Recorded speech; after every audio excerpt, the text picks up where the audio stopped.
Governance is really important. I really tried to decentralize governance at the college. I created a leadership council, which is balanced for gender. And I said to them, this is your college. You create an agenda. We have retreats where we talk about what's important. One of the things that we're trying to do right now is think about whether we can use sustainability indicators to measure all aspects of campus performance, educationally, infrastructure-wise, et cetera. Investment is the college working with schools, communities, and businesses to transform the region. We talked about that. Is the campus an incubator for new sustainability research and design initiatives? It's harder for us to do because we don't have the capital, but big systems like Arizona State do this all the time. They see themselves as campus incubators. Is the endowment invested in ecologically responsible businesses? So we respond. We only have a couple $1 million, but we shift our endowment to support sustainable businesses. We take our money out of places where it shouldn't be.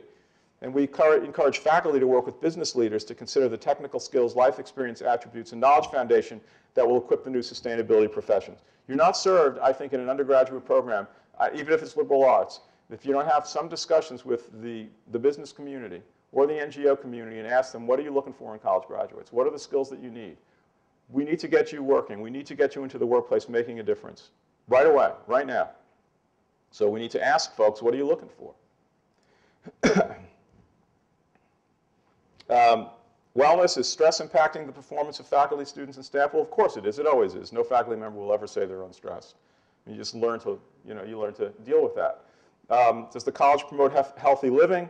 Is wellness an integral part of the professional development and academic curriculum? We do it. You can see how. I'm not going to read it. We do it every day at Unity. It's important. It's essential. I can't imagine living without any of these things. This is one of the toughest challenges for colleges. It's the learning challenge. It has 3 parts: curricular, aesthetic, and interpretive. Often we focus only on the curricular, but I think the curricular doesn't work unless you do the other 2. In fact, that's the whole point of these 9 elements. Nothing works unless you do all 9. If you're not talking about curriculum in relationship to energy or food, then it doesn't work. They're all connected in every single conceivable way. So our sustainability principles thoroughly infused in all aspects of the curriculum. Not just, it's great that you finally have an environmental studies. It's not even a major, it's a program. It's great. But when is it going to get implemented throughout the entire curriculum? And how's that going to happen? We've been talking strategically with Jeremy today about, where do you go with that? It's very hard. It's a very difficult challenge. You have to find the leverage points. You have to find the people who are most willing to think about this. But they need to know that you are interested in this too. I always tell our students at Unity, I don't know that I tell another college president this, but I want you to put as much pressure on me as possible to move towards sustainability. Because the more pressure you put on me, I can use that as leverage with people who may be somewhat reticent to move as quickly. I can tell the board, look what I'm getting here from these people. Look what they want. So do it. Don't stop. Put pressure on. It's a lot different, than the way it typically works. I can't hear it. We can't do it now. I want it. Are there specific programs to train sustainability practitioners tailored to the special strengths and qualities of the institution? I've said this a lot today, but I'm amazed at what's going on right now in the United States, and in fact, all around the world. 5 years ago, if you wanted to get a master's degree in sustainability, to my knowledge, there's only one place you can do it, and that was in Sweden. Now, these programs are just popping up everywhere. I mean, there are colleges I never heard of, and colleges that never had a voice nationally in environmental studies that have sustainability programs. It's fantastic. I am so excited by what I'm seeing. It's an amazing time to be involved in all of this. There are a lot of opportunities and options for you if you want to go on to further study. There are really interesting undergraduate programs in sustainability. We have 2 at Unity, and we're not alone. Hundreds of colleges have sustainability majors now. Aesthetics, the arts. I think that the real cutting-edge area for sustainability is integrating art and science in service of sustainability. We ran a program twice on campus called the Art of Stewardship, where we got a small grant. We brought Maine artists together with Maine sustainability practitioners and some scientists. We tried to get Tyler up for one, but it didn't quite work out. And we asked the question, okay, if you could turn this campus into a learning laboratory for sustainability that used art as the showpiece, what would you do? And no holds barred. Murals on the sides of buildings, ephemeral sculptures, you name it, we'll do it. And so we have all these plans, and our art guy now is doing this stuff.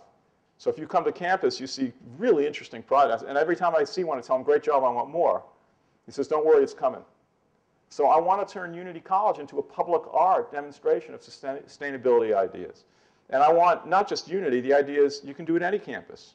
You can do it at a hospital. Could you imagine if hospitals that move towards sustainability and wellness also incorporated the arts as part of the whole thing? It'd be awesome. You do it at corporate headquarters. So the art part is not expensive, and you get artists involved, and they have these great visions of how you do these sorts of things. So we're doing a lot of that at Unity. And finally, interpretation, public explanations of sustainability features. We talked earlier in one of the other talks I did today about all these LEED buildings, and you never know they're LEED buildings because there's just no interpretive signage. The whole idea is to make every experience you have. I'd like eventually, here's what we want to do at Unity. We need a new dorm. We need new everything. I need a new science building. I need a new dorm. This will all cost $10 to $15 million. I can't borrow any more money. The most I could possibly raise in the short term is about $1 million. Can't do it. So what are we going to do? Well, I realized that we can't get a new dorm, so we're going to have a Unity College housing decathlon. And we're going to send a notice out throughout the country and ask for designs for student housing that will house between 8 and 16 students, cottage style, 2,000 square feet, under $150,000 construction. Can you do it? And if you do it, you'll get an award, you'll get national recognition. I want to get as many designs as I possibly can, and I want the students to build it. This idea is just happening. It's hot off the press. And I've been vetting it through a whole bunch of people on campus, and, oh, well, we need this, we need that, we need this, we need that. Okay, great, thanks for your thoughts. And we'll incorporate them. The housing guy says, well, a dorm must be at least 24 people because they need a resident advisor and all that. So stop thinking that way. I know that's important, but there are ways we can get this done. We don't have money to build something that's big, but we can do one a year at this 8 to 16 level, and they're all different. They're all different styles. Let's try it out. So we'll see what happens. Keep posted. Watch our website. I'm hoping, within a month or so that we announce this and we get it moving, and it's very exciting. Maybe we'll do the same thing for a science building that we can't really afford. How can we do things differently? And I guarantee you that, because I told you before about how many poor colleges there are, if we can do it, everyone's going to want to do it. If you could build these things at low cost. I've been looking at container housing. I mean, it's just amazing what's possible. The dorm doesn't necessarily have to be this big structure to cost, multiple millions of dollars. We can't afford it. No one can afford this anymore except the richest institution. And then imagine the parents come and say, you built that for $150,000. What? How'd you get that done? Well, we had student labor, and we had really interesting designs. We used low-cost materials. And maybe this won't be a dorm in 5 years. Maybe it'll be now, and then we'll turn it into something else. It's all modular. Okay. So why am I telling you all this? Because, well, this curriculum, there's one more thing, and then I'm going to get into the Unity House, where I live, and why we did that and how we did it, and then I'm going to be done. 7 o'clock already. So you seem to be sticking with me. Curriculum, does the curriculum provide the hands-on experiences of living, implementing, and designing a sustainable campus? And some of these things are starting to repeat themselves. Here's what I think about curriculum. We're in a new era in higher education in America. Curriculum is not just what the faculty give you. Curriculum is everything you do from the minute you apply to the college, to the minute you come to a summer orientation, to after you graduate, to the places where you live, to the walks that you take from one building to another. That's all part of your learning. If you go into a freshman dorm and you're as your first experience at NYU, you're in a place that really takes sustainability seriously, and you're changing your habits and you're changing your routines, and everyone is, and it becomes part of the culture, you're going to learn as much in there as you will in a class. Or let me put it that way. Why compare them? It will reinforce whatever learning you're having in a class. They have to happen simultaneously now. So we've talked today, anyone who's a staff member here, you are one of the most important educators. I tell this to all our staff, the maintenance people who clean. You're part of this whole organization. You use green cleaning materials, you're teaching. Students look at what you're using. Well, what's that? How do you clean with that? So it's everything. It has to be a thorough process that everyone's involved with. I'd love it if every campus had a map that brought you around to the places where sustainability events are happening. We're going to be working on that at Unity at some point. So curriculum this is the big challenge right now, and this is what the ACU PCC, American College and University President's Climate Commitment, is grappling with. We have lots of colleges that are making infrastructure strides, but it's much harder with curriculum. Because, why? Because I have very strong ideas about what people should learn and know. I've been giving a lot of them to you today, but so do other faculty. You know, we think that we're experts at what folks should learn and know. So it's very hard to move a faculty that's been trained in its expertise to say, well, now you got to do this. It really is a tough challenge, but it's still happening. Arizona State's getting it done. Every freshman has to take a sustainability course there. They have an entire college within the university system that really focuses on this. They have an entire dorm that focuses on it. Lots of places are doing it. This place can do it.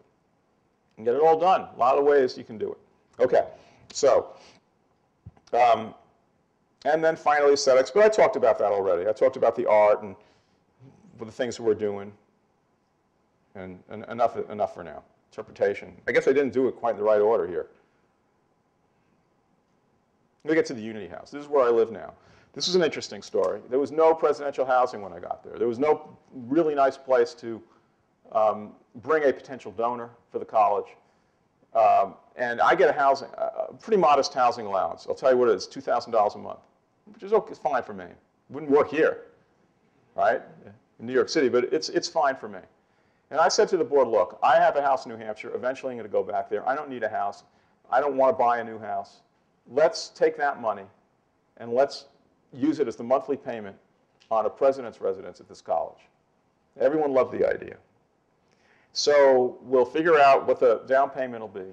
And I have a good friend. His name is Ted Benson. He's one of the top timber frame builders in the world, actually. He used to be featured on This Old House. He's a basketball buddy of mine. We have a little game in Keene that we played in on Saturday mornings with old guys, geezer jocks. And Ted was my friend, and he came up and he looked at the campus, and I said, what should we do here? And he said, I want to build this house for you. And it's part of a series of prototypes that I'm building. And this will be the second prototype. And I said, okay, it needs to be two things. One, it has to be zero carbon, platinum LEED. Two, it has to be under $400,000. And three, it has to have a footprint of not more than 2,000 square feet. And that was a challenge, because I'm college president. I'm supposed to entertain, which is an interesting concept for my wife and I. But we do, and in our own way. And so I needed to have a large enough space where I could bring people, but also private quarters, and do all this within 2,000 square feet. So that was the challenge. We built the Unity House. You can see it right here. It's stunning. It's amazing. It is zero carbon. We have a year's worth of data. We were plus 11 kilowatts our first year. We just made it. And we'll do better this year because we're going to put our clothes on the line during the summer and do all these little things. The whole idea of the house is that you're always aware of energy. You're always aware of materials. And anyone who visits, parents, potential donors, I've had more potential donors come to the house because they're interested in the house, and then I get them interested in the college. So it's been a great thing for us. We've lots of national recognition. The Chronicle of Higher Ed did a whole story on it. It's really been a fantastic way for us to get attention. But it's not about the house. It's about the concept. They come to the house, and then you tell them about, we want the whole campus to look this way. And I took a lot of heat for this. Well, what are you spending money on this when we need these other things?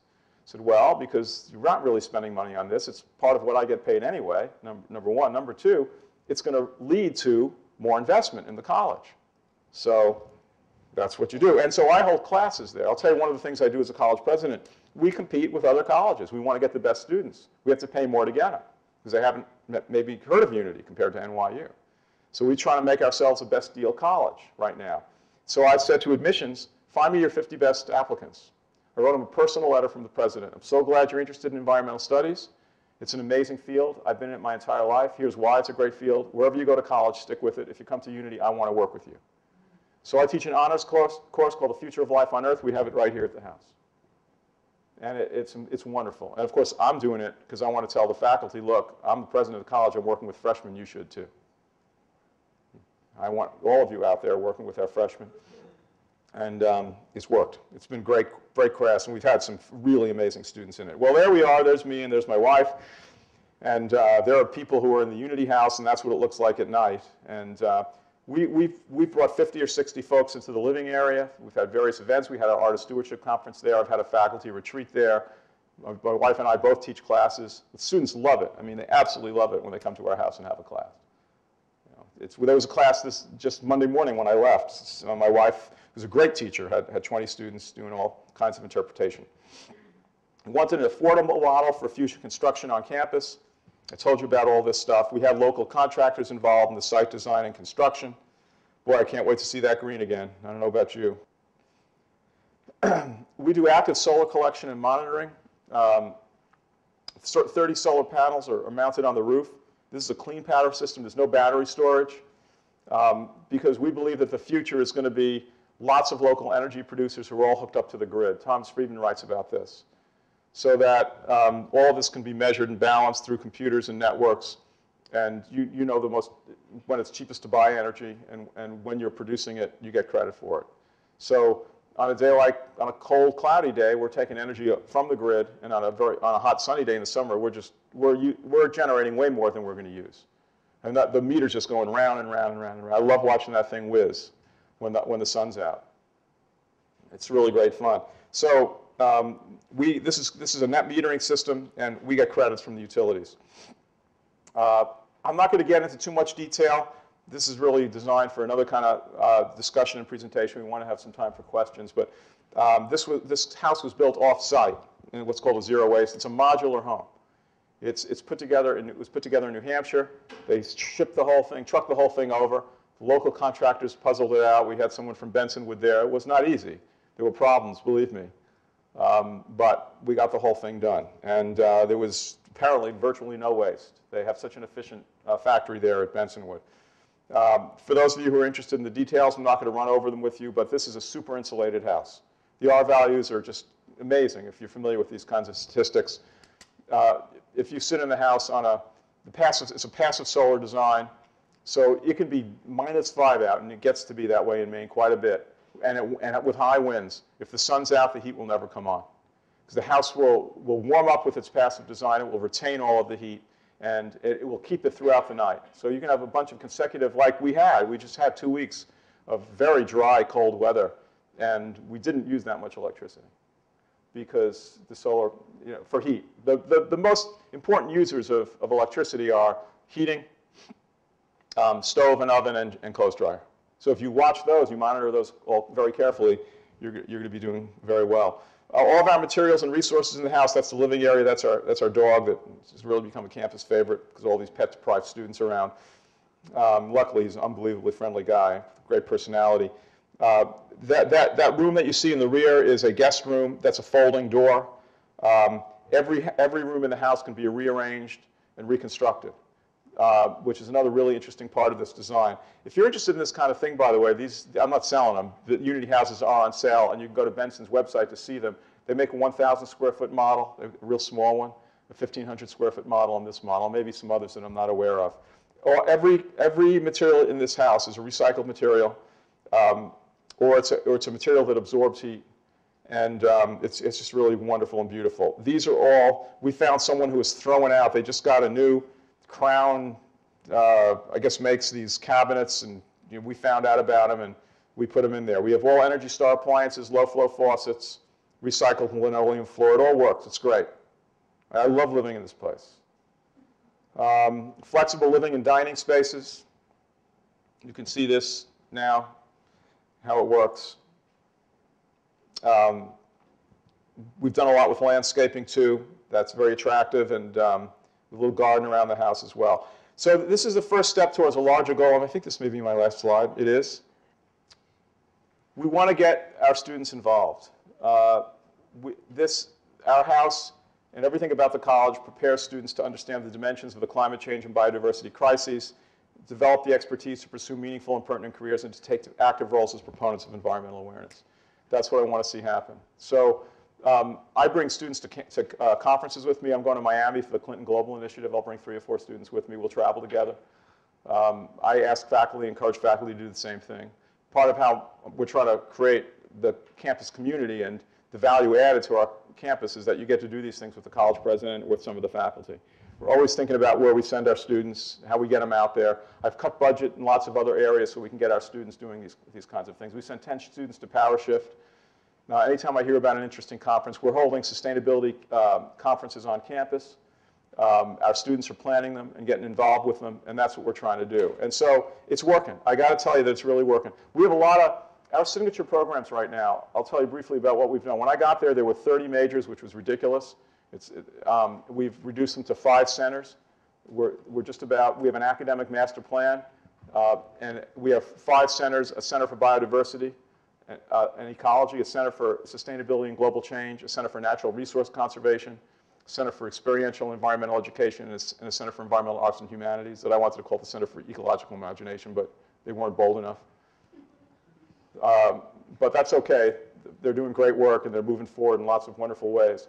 And then we have 2 or 3 majors associated with each one. The big growth areas right now at our college, and this is interesting, are marine ecology and captive wildlife care and education, where we have one of the best programs in the country. So we have a lot of students who want to work with animals in one sense or another. So they come in, and that's their goal. It may not be sustainability per se, but we incorporate sustainability into every aspect of our work. As I said, we have a lot of students who come from first-generation families who want to hunt and fish. You can own a gun on campus. You've got to be registered, and it's got to be put away. But that's part of the environmental community. Hunters and fishers, whatever you think about that, have had a major role in conservation. That's part of it. We have some pretty heated, difficult discussions on our campus about those sorts of things. And I want those students, we have a lot of students who actually go into public law enforcement. They become police officers.